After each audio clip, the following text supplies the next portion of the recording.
সুপ্রিয় দর্শক, আসসালামু আলাইকুম। কৃষি ও ভেষজ কৃষি চ্যানেলের কৃষি বিষয়ক ভিডিওতে আপনাকে স্বাগতম। আজকে আমি দেখাবো 15 থেকে 20 দিন বয়সের পেঁয়াজে কি বিষ স্প্রে করা যায়। প্রথমে আমরা যে বিষটি ব্যবহার করছি সেটা একটি প্রবাহমান ছত্রাকনাশক, এর নাম অ্যামিস্কর 32। এর মূল উপাদান অ্যাজিকোস্ট্রোবিন ও ডাইফেনাকোজল। এটি একটি প্রবাহমান ছত্রাকনাশক তরল। এটি ছত্রাকের প্রতিষেধক এবং প্রতিরোধক উভয়ভাবে কাজ করে থাকে, ফলে উদ্ভিদ ভিতর থেকে শক্তিশালী হয়। এটা আমরা প্রতি লিটার পানিতে 2 ml পরিমাণ ব্যবহার করব। এটা পেঁয়াজের পাতা খাটো এবং শক্তিশালী রাখতে সাহায্য করে, ফলে এই বিষটা আমরা ব্যবহার করতে পারি।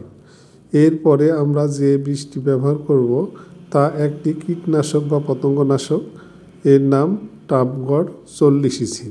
এটি পেঁয়াজ ছোট অবস্থায় 1 লিটারে 1/2 ml করে ব্যবহার করব।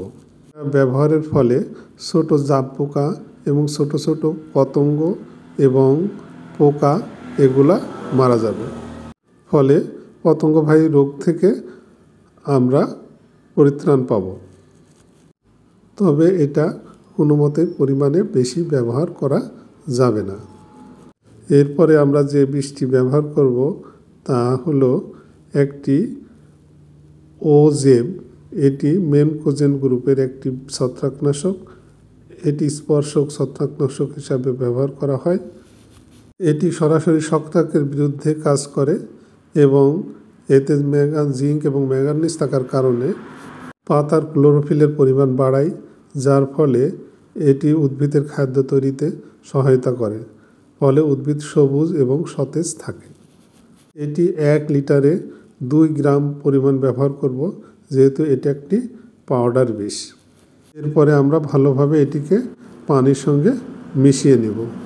বিষের অনুপাতে পরিমাণ মতো পানি ব্যবহার করব।